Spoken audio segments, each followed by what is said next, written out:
ഹരേ കൃഷ്ണ. കണ്ണൻ്റെ വനമാലയിലേക്ക് ഏവർക്കും സ്വാഗതം.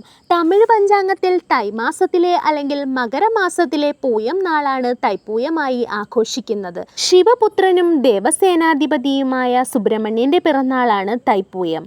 സുബ്രഹ്മണ്യൻ താരകാസുരനെ യുദ്ധത്തിൽ വധിച്ച് വിജയം കൈവരിച്ച ദിവസമാണിതെന്നും കരുതുന്നു. മുരുകനെ ആരാധിക്കുന്ന ഈ ദിവസം തിന്മയുടെ മേൽ നന്മ വിജയം നേടിയ ദിവസമായി കണക്കാക്കുന്നു.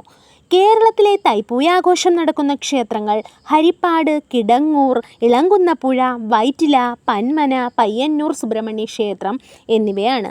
ഇവിടെയെല്ലാം കാവടിയാട്ടവും ഘോഷയാത്രയും നടക്കുന്നു. മുരുകന് പഞ്ചാമൃതം, പാൽ, തേൻ, കളഭം, ഭസ്മം, പനിനീർ എന്നിവയാൽ അഭിഷേകവും വിശേഷപ്പെട്ടതാണ്.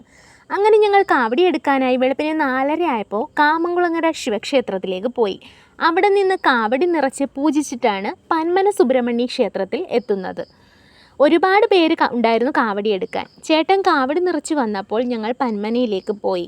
നല്ല തിരക്കുണ്ടായിരുന്നു അവിടെ ചെന്നപ്പം.